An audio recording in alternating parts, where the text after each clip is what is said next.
Sin duda es uno de los pasajes más conocidos de la palabra de Dios.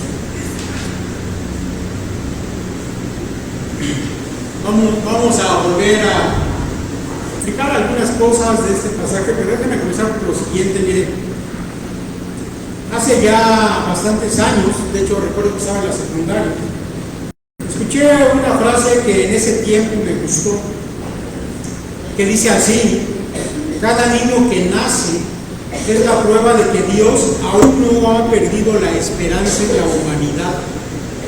Esa frase es de Rabindranath Tagore, un poeta, filósofo, escritor hindú. Y apenas hace unos días volví a encontrar esa frase después de hace muchos años que la había leído, en un artículo que publicó un diario, en el que hablaba acerca del misterio de la vida humana.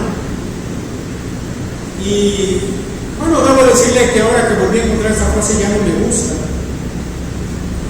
porque simplemente no creo que sea verdad que Dios tenga alguna esperanza en la raza humana. Y yo creo que ningún ser humano debería tener esperanza tampoco en el hombre. Sin embargo, volviendo mis hermanos a este asunto del artículo, bueno, pues ahí se hablaba acerca de lo maravilloso que es el nacimiento de un ser humano. Y sin duda que esto es así, es maravilloso, porque es parte de la obra de Dios de mantener la vida en este planeta. Y vale la pena también decir, mis hermanos, que en las civilizaciones antiguas, el hecho del nacimiento físico era algo que maravillaba a las gentes de esas civilizaciones y se asociaba con un asunto misterioso, por lo cual, y seguramente usted se ha dado cuenta, aparte de las deidades masculinas que hubo en todas las culturas, también hubo deidades femeninas, y esas deidades femeninas, casi todas ellas, representaban la fertilidad y sobre todo la maternidad. Las diosas han existido prácticamente en todas las culturas. Tal vez le asombre lo que voy a decir, pero incluso en la actualidad todavía hay diosas que se reconocen dentro de algunas religiones. El nacimiento de un ser humano, bueno, representa el inicio de su vida en este mundo. Y aunque, como ya lo he dicho, puede parecer muy asombroso para la mayoría de las personas, parece ser que para nuestro Señor Jesucristo no era algo que le impresionara mucho. Y lo digo, mis hermanos, porque en este pasaje de Juan, capítulo 3, si usted va ahí al verso 6, encontramos las palabras del Señor que dice: lo que es nacido de la carne, carne es, y lo que es nacido del Espíritu, Espíritu es. El Señor pone de alguna manera por encima del nacimiento físico un nacimiento espiritual. Pero mire, como ayer nuestra Reina Valera habla acerca de la carne, lo que es nacido de la carne es. Y este texto yo lo he enseñado por muchos años y he escuchado a veces que no queda totalmente claro de qué está hablando aquí el Señor. Les voy a leer este verso en otras versiones. Primero, de la Nueva Traducción Viviente, dice así: el ser humano solo puede reproducir la vida humana, pero la vida espiritual nace del Espíritu Santo. La Nueva Versión Internacional dice: lo que nace del cuerpo, cuerpo es; lo que nace del espíritu, es espíritu. Y por último, una versión que no la cito a menudo, de hecho no me gusta tanto, la traducción del lenguaje actual, pero en esta ocasión sí me pareció buena su traducción, sobre todo para entender qué está diciendo el Señor. Dice: todos nacen de padres humanos, pero los hijos de Dios solo nacen del Espíritu. Mis hermanos, obviamente todos los que vivimos en este mundo y los que han vivido en el pasado en este mundo, todos hemos llegado a este mundo por medio de padres humanos. Pero quiero que reflexionemos un poquito en eso. Mire, todos hemos tenido unos padres de carne y hueso, porque vivimos en un mundo material. Y nuestros padres, compuestos también de materia, pues son finalmente temporales, al igual que todo lo que en este mundo nos rodea, que podemos ver, que podemos palpar y que también sabemos que son cosas pasajeras. Así que cuando llegamos a este mundo, llegamos a un mundo material. Y nuestro cuerpo está capacitado por Dios, porque Él lo creó de esa manera, para desenvolverse en un mundo hecho de materia que es físico, por lo cual podemos ver, podemos tocar, nos podemos alimentar de lo que ese mismo mundo genera y nos desarrollamos en él, para lo cual Dios nos ha dado también sentidos y nos ha dado un cuerpo para poder desarrollarnos en este mundo. Somos capacitados para vivir en él. A lo largo de la vida del ser humano, bueno, pues él va a centrar sus esfuerzos para progresar materialmente en este mundo, de manera que incluso su cosmovisión, es decir, su manera de ver la vida, está determinada casi completamente solo por lo material, de lo cual pues hemos hablado en muchas ocasiones. Por decirlo de alguna manera, las cosas de este mundo, las que pertenecen aquí abajo, es en lo que el hombre centra su atención, su mirada, su forma de ver la vida. Así que podríamos concluir diciendo que el hombre que nace en este mundo vive en una esfera material y temporal.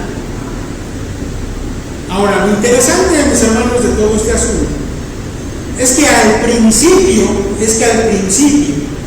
Dios había creado al hombre no solo como un cuerpo material, sino que lo creó como un ser que es tanto físico como espiritual, porque Dios puso un espíritu inmortal en el ser humano que también lo capacitaba para percibir y para relacionarse con las cosas espirituales.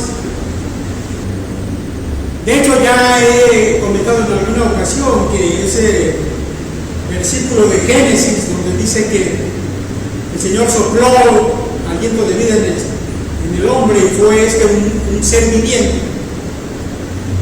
La traducción del hebreo, y así lo traducen algunas versiones rabínicas, dice que fue el hombre un espíritu que habla,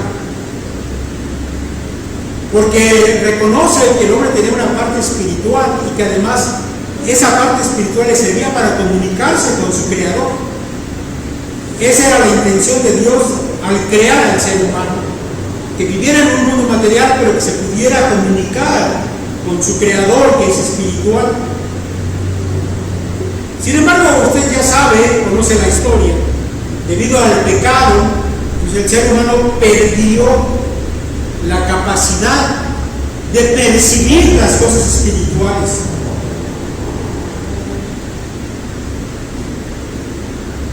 De hecho, cuando estaba yo pensando en esto,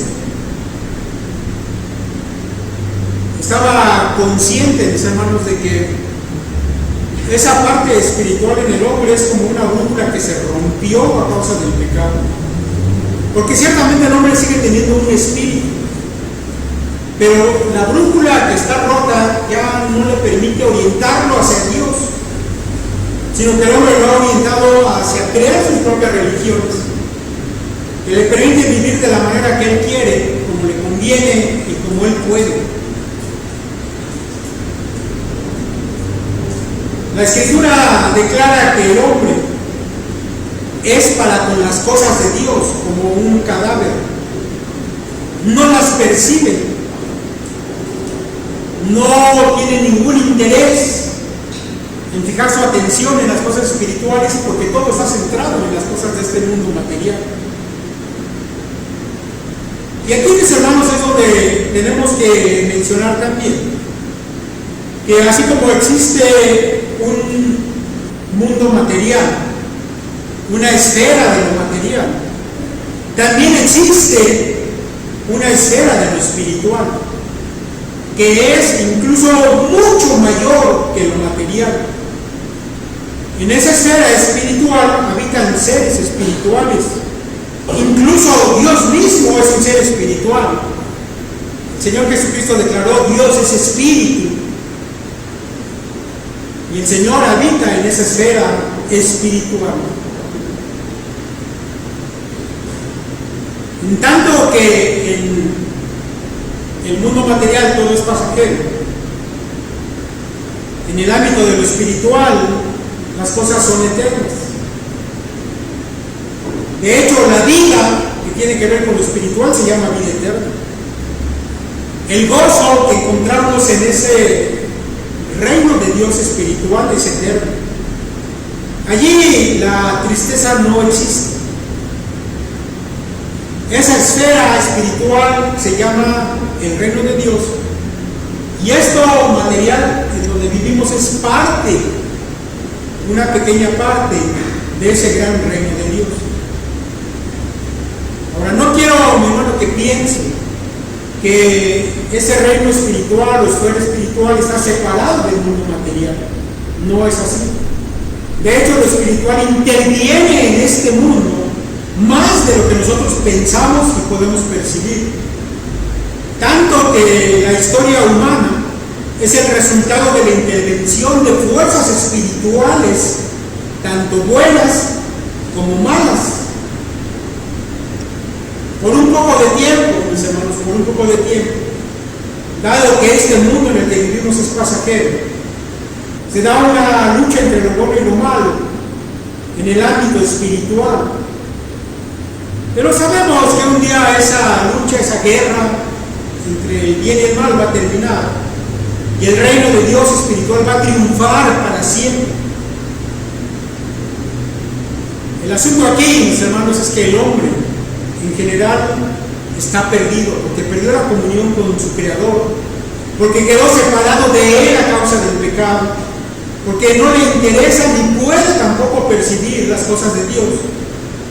De manera que si el hombre en su visión únicamente de lo físico y de lo material permanece así en ese estado, hacia donde se dirige no es hacia la vida eterna, sino hacia la muerte eterna.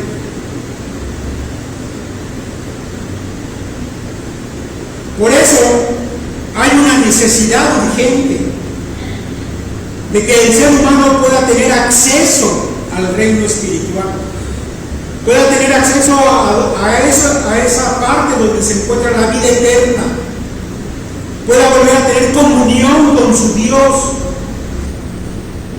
Sin embargo, así como para entrar en el mundo físico tuvo que nacer físicamente, para entrar en el mundo espiritual tiene que nacer espiritualmente.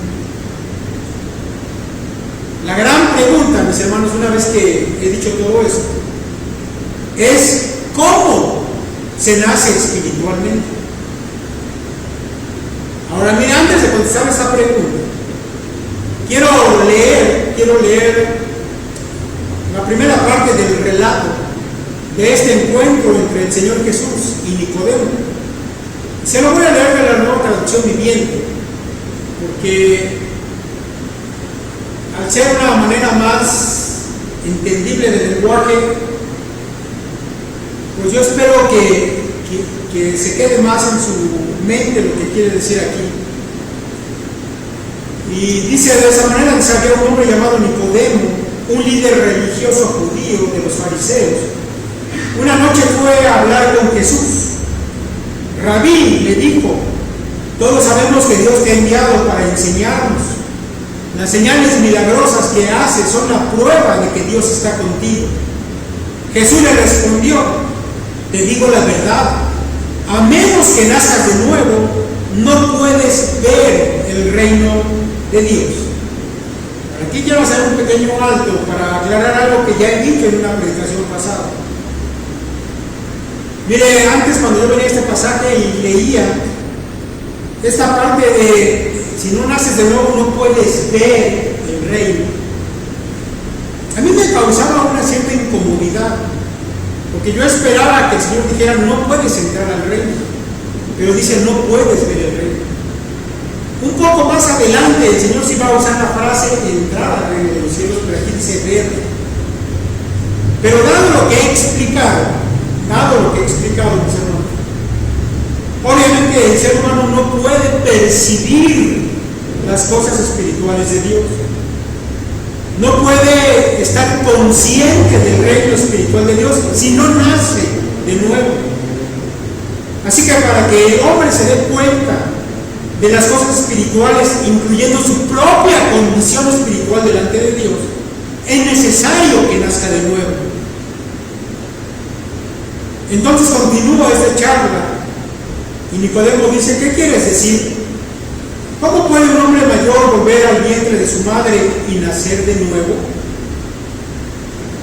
Ahora, mis hermanos, yo les expliqué que el hombre que es físico, que es material, o que es animal, como lo dice la Biblia, no puede percibir lo espiritual. Y Nicodemo, cuando el Señor habla de nacer de nuevo y lo está hablando en un sentido espiritual, Nicodemo lo entiende en un sentido material.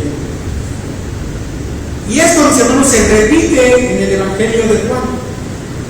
Parece que casi cada vez que el Señor hablaba de cosas espirituales, los hombres lo entendían en un sentido material, porque no pueden percibir y entender lo que es espiritual. El Señor le dijo a la mujer samaritana: yo tengo un agua que salta de vida eterna, y si tú la tomas no vas a volver a tener sed. Y la mujer le dijo: ¿dónde? Dame esa agua. Yo quiero tomar esa agua porque ya no quiero venir aquí al pozo a estar sacando agua. El Señor le hablaba de algo espiritual y él entendía algo material. Más adelante le dijo a sus discípulos: yo tengo una comida que comer que ustedes no saben. Y los discípulos dijeron: ay, ¿qué tipo de comida? Parece que el hombre acostumbrado a lo material no percibe nada de lo espiritual, y esto se repite en la enseñanza de Cristo. Así que Nicodemo le pregunta: ¿cómo un hombre mayor puede volver al vientre de su madre y nacer de nuevo? Jesús le contestó: te digo la verdad, nadie puede entrar en el reino de Dios si no nace de agua y del Espíritu. El ser humano solo puede reproducir vida humana, pero la vida espiritual nace del Espíritu Santo. Así que no te sorprendas cuando digo: tienen que nacer de nuevo. Ahora esa última frase del Señor, donde le dice a Nicodemo: ¿pero de qué te sorprendes? O sea, si te dije que tienen que nacer de nuevo, ¿de qué te sorprendes? Mis hermanos, yo creo que Nicodemo, como maestro de Israel, debería ya haber entendido que el ser humano por sí mismo no puede acercarse a Dios ni vivir de acuerdo a la norma moral de Dios, a menos que Dios intervenga para hacer posible eso.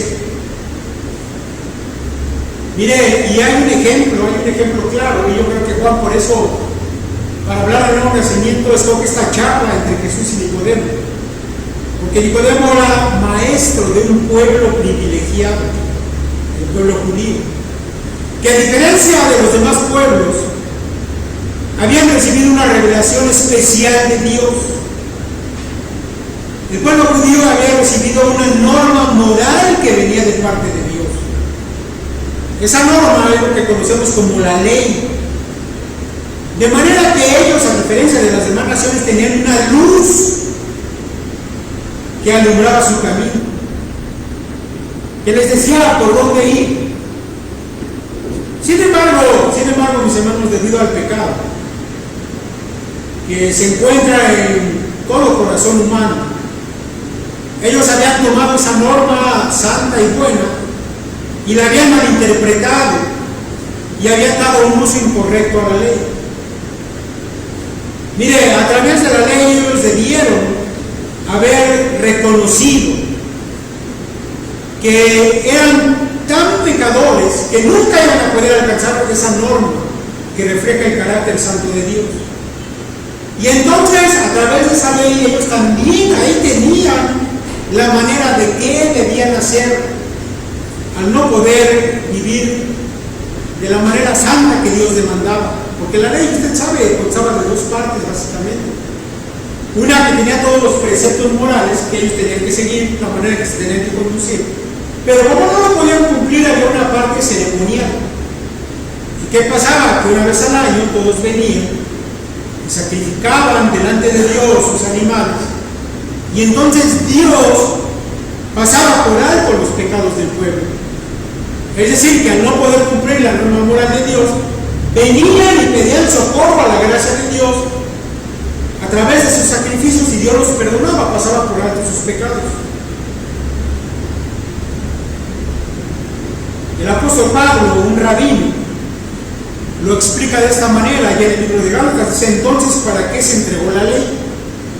Fue añadida la promesa para mostrarle a la gente sus pecados, pero la intención era que la ley durara solo hasta la llegada del Hijo prometido. Gálatas 3. Ahora, ¿de qué manera, mis hermanos, la ley mostraba los pecados de la gente?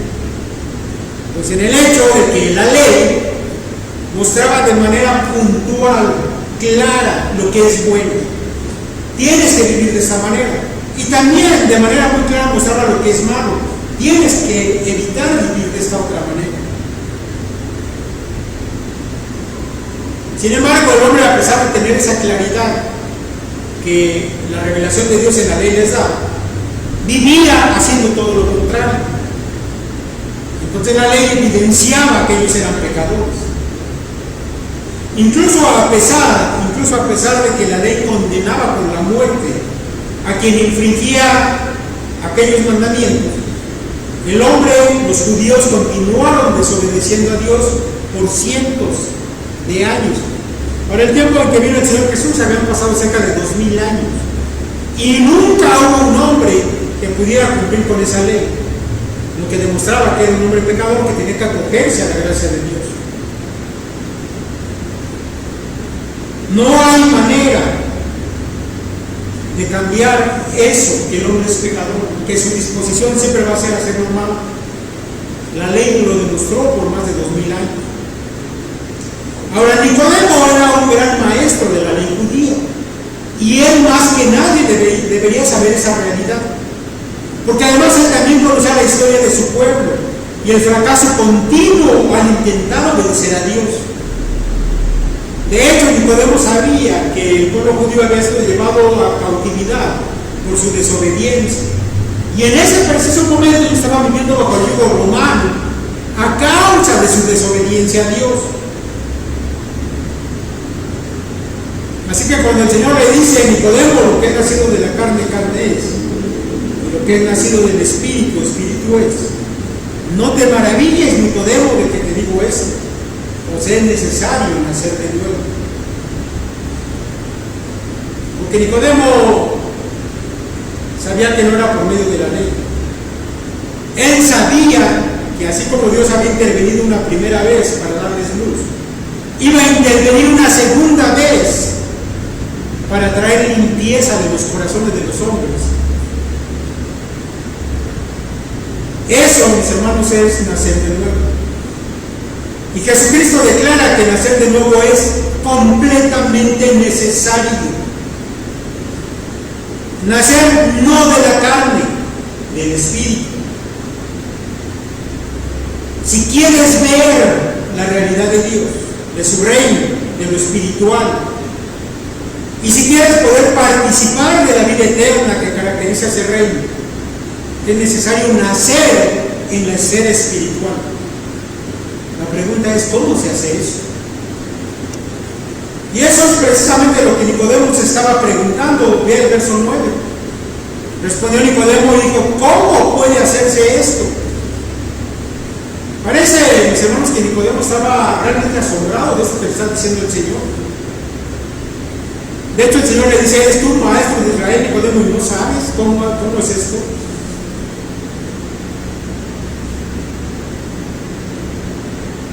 El Señor, mis hermanos, va a dar una respuesta que podemos dividir en tres partes. Y quiero hacer un breve repaso de esto, o explicación de esas tres partes. Porque es algo, mis hermanos, que como cristianos deberíamos manejar bastante bien. Deberíamos entenderlo correctamente. Porque, mis hermanos, esto del nuevo nacimiento es el comienzo de la vida cristiana. Hemos hablado de estudiar la Biblia y de vivir la Biblia. Bueno, lo primero que la Escritura nos enseña, si tú quieres ser grato delante de Dios, es debes de nacer de nuevo. Si no, no vas a poder percibir por qué Dios demanda santidad, por qué Dios demanda una cierta manera de vida que no tiene que ver con los valores de este mundo, sino con las cosas de arriba. Es necesario nacer de nuevo para comenzar una vida nueva de acuerdo a la palabra de Dios. Así que quiero que pongas atención. Tal vez muchos ya han escuchado esto, ya lo saben. Sobre todo los que han estado en mi clase en algún momento, seguramente que lo saben, o si ya se les olvidó lo van a recordar. Pero sobre todo quiero que ponga atención, porque si usted no ha nacido de nuevo, este asunto, mi hermano, es cosa de vida o muerte, no es algo que debemos tomar a la ligera. De hecho, su destino eterno depende de que usted entienda esto, lo valore y lo haga parte de su ser y de su corazón, porque si no, puede estar en riesgo su salvación. Así que número uno, 3 partes, número uno. Respondió Jesús: de cierto te digo que el que no naciere de agua y de espíritu no puede entrar en el reino de Dios. Número 2, el viento sopla de donde quiere y oye su sonido, mas no sabes de dónde viene ni a dónde va. Así es todo aquel que es nacido del espíritu. Y número 3, como Moisés levantó la serpiente en el desierto, así es necesario que el Hijo del Hombre sea levantado, para que todo aquel que en él cree no se pierda, mas tenga vida eterna. Bien, mis hermanos, voy a explicar esto brevemente. Tal vez haya incluso aquí algunos que piensan que han nacido de nuevo, pero puede ser que no hayas entendido correctamente qué significa esto. Así que ponga atención y vamos a explicar eso. Mira, número 1, nacer de agua y de espíritu. ¿Qué significa eso? ¿Qué significa nacer de agua y de espíritu? No significa, mis hermanos, no significa bautizarse, como algunos lo entienden. De hecho, la Iglesia Católica Romana lo entiende así. Piensan que esto tiene que ver con el bautismo. Pero eso, mis hermanos, es un anacronismo, porque simplemente para este tiempo en que Nicodemo habló con el Señor, no existía la iglesia, no había bautismo dentro de una iglesia que aún no se formaba. El Señor Jesús está hablando de tú a tú con un maestro judío. Así que tenemos que encontrar la explicación en el entendimiento judío. Y ciertamente así es, mis hermanos. Ahora, debo decirles que incluso he visto algunas Biblias comentadas que dicen que nacer de agua y de espíritu quiere o tiene que ver con el bautismo. Bueno, no es así. Así que si esa era su idea o su concepto, saque eso de su cabeza. No es así. Con toda seguridad, mis hermanos, podemos afirmar que de lo que el Señor estaba hablando es de un pasaje que está allá en Ezequiel capítulo 36, a partir del verso 25, donde Jehová mismo habla a través del profeta Ezequiel y tiene algo que decirle a su pueblo. Y eso, mis hermanos, está contemplado en lo que la Escritura llama nuevo pacto. Y en ese nuevo pacto, mis hermanos, que cuando Cristo vino y lo selló con su sangre y dijo: esta es la sangre del nuevo pacto, abarca también ahora a los cristianos. Ezequiel, plasmando las palabras de Jehová, dice: esparciré sobre vosotros agua limpia, y seréis limpiados de todas vuestras inmundicias, y de todos vuestros ídolos os limpiaré. Os daré corazón nuevo, y pondré espíritu nuevo dentro de vosotros, y quitaré de vuestra carne el corazón de piedra, y os daré un corazón de carne. Y pondré dentro de vosotros mi espíritu, y haré que andéis en mis estatutos, y guardéis mis preceptos, y los pongáis por obra. Ahora, yo quiero que observen, mis hermanos, el lenguaje que emplea el Señor, que es Dios mismo el que realiza toda la obra. En este pasaje no se dice en ninguna vez, en ninguna ocasión, que el ser humano tenga que hacer algo. No se le pide al ser humano que haga nada. Cada ocasión,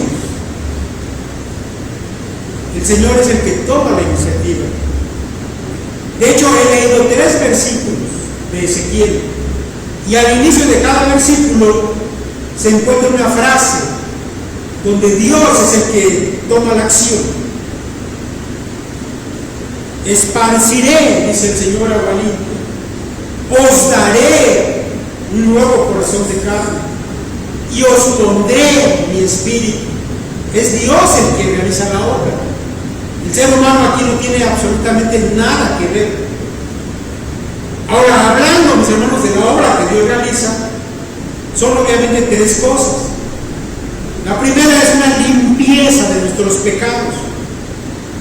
Al nacer de nuevo, Dios limpia tus pecados, porque tú no puedes entrar al reino de Dios si Dios no limpia los pecados que traes a cuestas.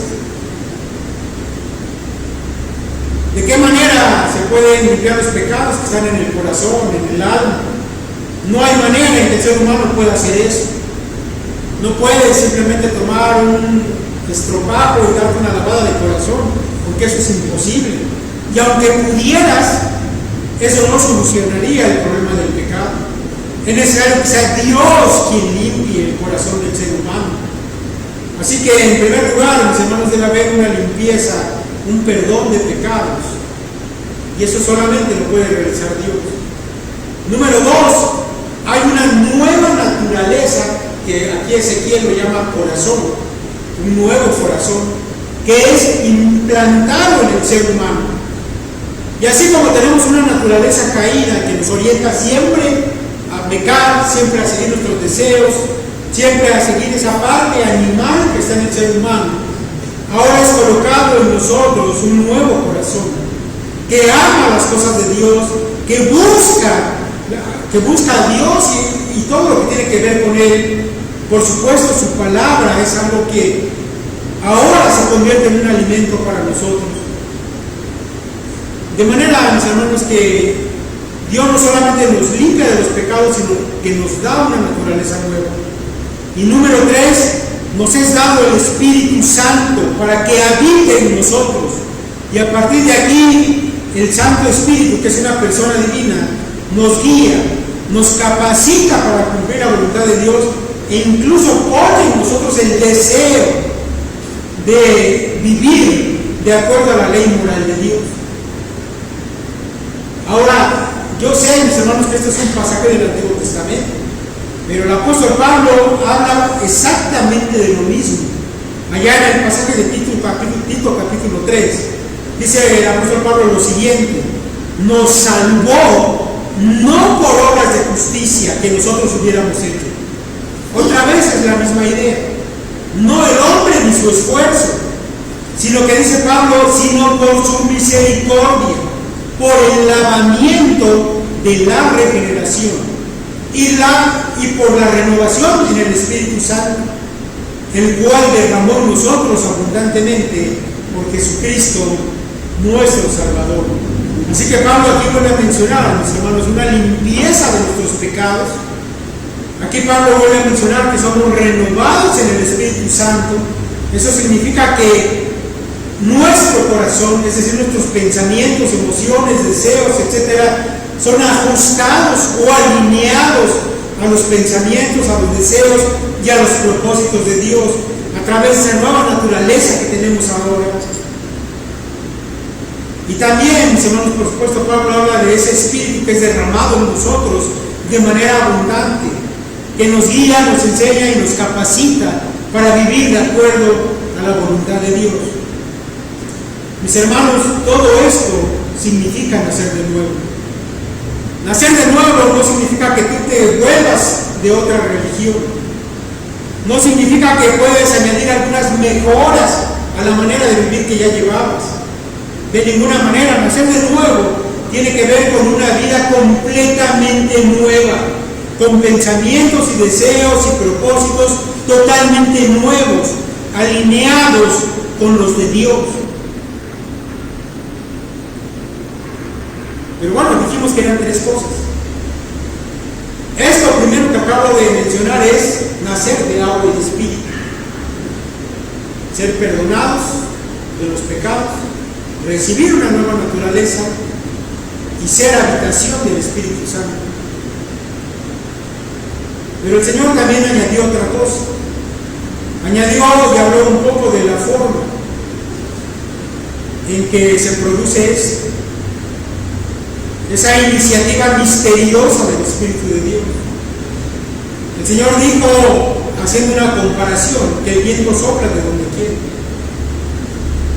Y escuchas el viento, pero no sabes ni de dónde viene ni de dónde va. Ahora yo quiero que si tienes su Biblia allá en la mano, vea, observe cómo el Señor se refiere del viento como si este viento tuviera una voluntad propia. Dice, el viento sopla de donde quiere. Por supuesto, el Señor nos está hablando del viento que sentimos si salimos a la calle, ¿verdad? Ese viento, bueno, pues no tiene una voluntad propia, no es personal. Pero los hermanos sabemos que la palabra griega que se utiliza para viento es la misma exactamente que se traduce también como espíritu. Así que el Señor está haciendo un juego de palabras y aquí está hablando del Espíritu Santo de Dios. El Espíritu Santo de Dios sopla de donde quiere. La idea, mis hermanos, es que el nuevo nacimiento es obra del Espíritu y Él sopla de la manera que Él quiere. Así que el nuevo nacimiento es un misterio en su realización, porque el Espíritu de Dios otorga el nuevo nacimiento a los que Él quiere, es decir, a unos sí y a otros no. Lo hace en el momento que Él quiere. A unos siendo muy jóvenes, a otros en la mitad de su vida y aún a otros en la última etapa de su vida, allá en su vejez. A algunos que han escuchado el Evangelio por años y de pronto un día el Espíritu viene y sopla sobre ellos y nacen de nuevo y los transforma. ¿Por qué no fue antes? Pues porque simplemente el Espíritu quiso hacerlo en ese momento. Pero hay otros que escuchan el Evangelio por primera vez y el Espíritu sopla sobre ellos y les otorga nacer de nuevo, solamente habiendo escuchado la palabra una vez. Así son los nacidos del Espíritu. No sabemos cómo, pero sí podemos notar que en ellos ha habido un cambio, porque eso siempre es evidente. Porque cuando el Espíritu sopla y transforma a los hombres, eso se evidencia y lo vemos. Así como el viento se siente sobre nuestra cara, aunque no sepamos de dónde viene ni a dónde va, pero sabemos que la obra del Espíritu está allí. Ahora yo sé que puede resultar un poco confuso que el Señor diga, es necesario que nazcas de nuevo, pero que después diga, no depende de ti. Tal vez pudiera incluso provocar cierta desesperación en quien lo escucha y saber que es necesario nacer de nuevo, pero que no depende de Él en nada, ni en la forma, ni en el tiempo, ni en la manera en que Dios quiera alcanzar. Pero bueno, mis hermanos, eso es parte del nuevo nacimiento. Así como cuando nacimos en este mundo material, de ti no dependió en nada haber nacido en este mundo. Eso fue cosa de tus padres. Y tú solamente naciste a este mundo y ahora estás en él. Nacer en el plano espiritual es igual, no depende de ti. Depende del Espíritu de Dios. Número 3, con esto vamos a terminar ya. La serpiente de bronce. Quiero que hagas tu Biblia, por favor, allá en Números capítulo 21. Números capítulo 21. Y rápidamente voy a leer esta historia que es muy pequeñita y vamos a comentar algunas cosas de ellos. Y esto, mis hermanos, tiene que ver más con el asunto de que el hombre debe tener una cierta actitud para nacer de nuevo. No depende de él. Pero cuando el Espíritu de Dios comienza a operar en él, hay una actitud en el hombre que vamos a ver en esta historia. Y ya lo tienes a partir del verso 4. Lo leo, dice, después partieron del monte de Or, camino del Mar Rojo, para rodear la tierra de Edom. Y se desanimó el pueblo por el camino. Ahora, quiero, mi hermano, que te sitúes allá en el desierto. Tú sabes que el Señor había sacado a Israel de Egipto y le había llevado casi directamente a la tierra prometida. Pero el pueblo no quiso entrar en esa ocasión. Y entonces Dios se molestó con el pueblo y anduvieron errantes por 40 años en el desierto. Pero durante esos 40 años Dios no los abandonó, por supuesto. El Señor les protegía del sol durante el día y también del frío durante la noche. Les alimentó, les dio bebida, preservó su vestido y su calzado nunca se acabó, porque el Señor obraba de manera sobrenatural para que su pueblo anduviera en aquel desierto. Pero cuando llegamos a este pasaje, quiero que usted note que dice que el pueblo se desanimó por el camino que seguía. Ahora, sabemos, mis hermanos, que ese andar en el desierto del pueblo judío de alguna manera representa el andar del hombre también por esta vida hasta encontrarse a Dios. Y el hombre que no percibe las cosas de Dios aborrece los caminos de Dios. Cuando tú le puedes hablar acerca de seguir el camino correcto, el que Dios indica, el hombre normalmente lo va a rechazar, no quiere seguir ese camino. Pero no solamente es eso. Mira lo que pasó con el pueblo, dice, y habló el pueblo contra Dios y contra Moisés. ¿Por qué nos hiciste subir de Egipto para que muramos en ese desierto? Pues no hay pan ni agua, y nuestra alma tiene fastidio de este pan tan liviano. El pueblo judío, mis hermanos, anhelaba esa alimentación que tenían allá en Egipto. La carne, los pepinos, los puerros, dice la escritura, ¿verdad? Ellos anhelaban eso. Bueno, el alimento, mis hermanos, tiene que ver también con un asunto que Dios les proveía a través de las hojuelas que caían cada día y que ellos comían. Pero ellos detestaron eso. Así como el hombre del mundo no quiere saciarse de las cosas de Dios, prefiere saciarse de las cosas de este mundo, de las diversiones de este mundo, de los placeres que este mundo da. Y las cosas de Dios, el alimento de Dios le parece algo insípido, aburrido, que no lo quiere. Y así el pueblo judío comenzó a murmurar en contra del Señor. Ahora yo quiero decirle algo acerca de los que se quejan, de los que murmuran. Mire, tal vez le ha pasado que en algún momento usted recibió un mal servicio, o tal vez le trataron mal cuando fue a alguna tienda o a alguna oficina, y entonces usted va y presenta una queja. Ahora, sin duda que el que se queja está consciente de que él tiene la razón, por eso se queja, ¿verdad? Si usted sabe que es su culpa, pues ¿para qué se va a quejar? Yo creo, mis hermanos, que el pueblo judío pensaba que ellos tenían la razón y que ellos estaban en lo correcto de quejarse de Dios y de Moisés y decirles, pues ¿para qué nos sacaste? Que allá estábamos mejor. Y aquí nomás vinimos a sufrir, a pasarla mal, nos hubiéramos quedado allá. Entonces el Señor se molestó y sigue diciendo aquí el relato, y Jehová envió entre el pueblo serpientes ardientes que mordían al pueblo, y murió mucho pueblo de Israel. Ahora quiero que por un instante se pongan las sandalias del pueblo.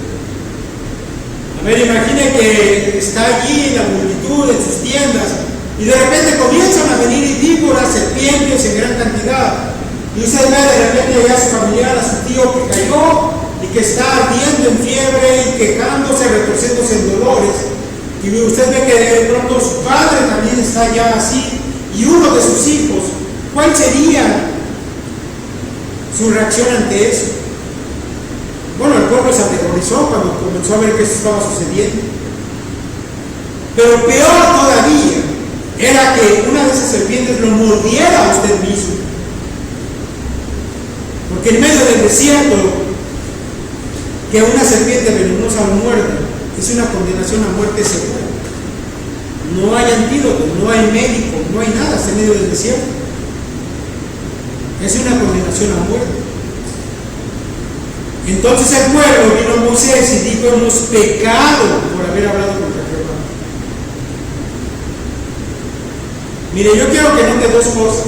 Una es que el pueblo primero pensaba que tenía la razón y hablaba mal de Dios, hasta que Dios intervino.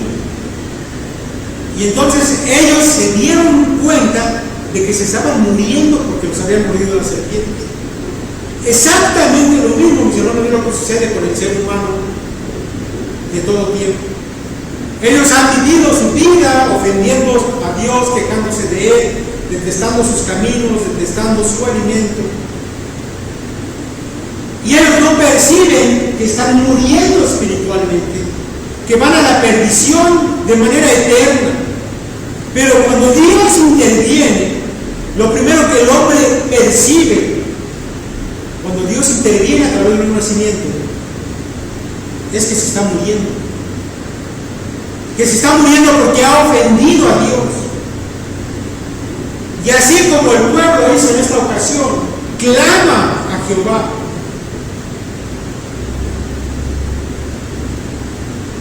Ruega a Jehová que quite de nosotros estas serpientes. Y Moisés oró por el pueblo. Y Jehová dijo a Moisés: haz una serpiente ardiente y ponla sobre un asta, y cualquiera que fuera mordido y mirara a ella, vivirá. La solución que Dios le dio a Moisés es una solución asombrosa. Hazte una serpiente ardiente.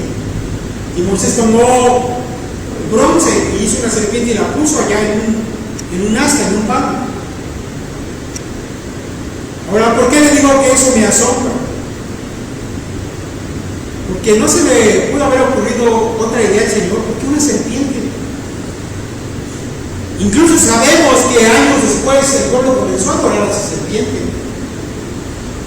Pero mira, esto tiene una razón de ser. Que aquello que los iba a curar era lo mismo que les estaba provocando la muerte, una serpiente. Ahora, el Señor Jesús dijo: así como Moisés levantó la serpiente en el desierto, así es necesario que el Hijo del Hombre sea levantado. Esto tiene una correspondencia. Si aquello que los estaba matando era lo que los iba a salvar, lo mismo pasa con el Señor. Tú tienes que ver en el Señor Jesucristo en la cruz a tus pecados en su persona, porque el Señor está en la cruz a causa de tus pecados. Eso que te está matando, que te está llevando al infierno directamente, es lo que está puesto ahí en la cruz. Pero ese es el remedio que quiso dar Dios.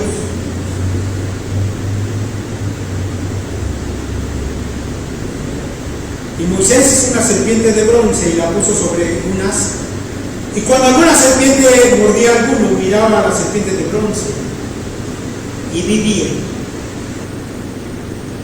El nuevo nacimiento, mis hermanos, incluye el perdón de pecados, una transformación completa de nuestra vida, una actividad del Espíritu Santo que obra como Él quiere. Pero ¿qué te toca a ti?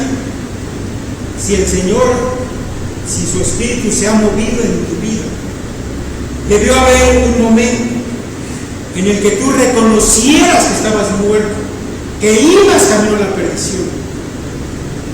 Y eso debió haber provocado angustia en tu corazón, de manera tal que cayeras de rodillas clamando delante de Dios que tuviera misericordia de ti. Si eso no pasó, tal vez lo que tú experimentaste fue algo diferente, que no tiene que ver con el nuevo nacimiento. Pero si fue así, y tú clamaste por la gracia de Dios, que no podía hacer otra cosa, porque el peso del pecado era tan grande que te sentías literalmente aplastado y clamaste a Dios, en algún momento Él te concede que nazcas de nuevo. Y eso, mis hermanos, siempre va a ser evidente. No es algo que pase desapercibido. Ahora, yo quiero que eso quede claro, que no tenga dudas de eso, porque este es el comienzo de todo lo que vamos a ver después. Ese andar en la palabra de Dios, vivir con sabiduría, vivir en el temor de Jehová, como lo quiera llamar, comienza aquí, con el nuevo nacimiento. Si no ha sido así, piense, clame a Dios. No puede hacer otra cosa. Pero Dios quiera que si no lo ha hecho, le dé esa percepción de lo espiritual y pueda ver cuál es su condición. El Señor nos bendiga.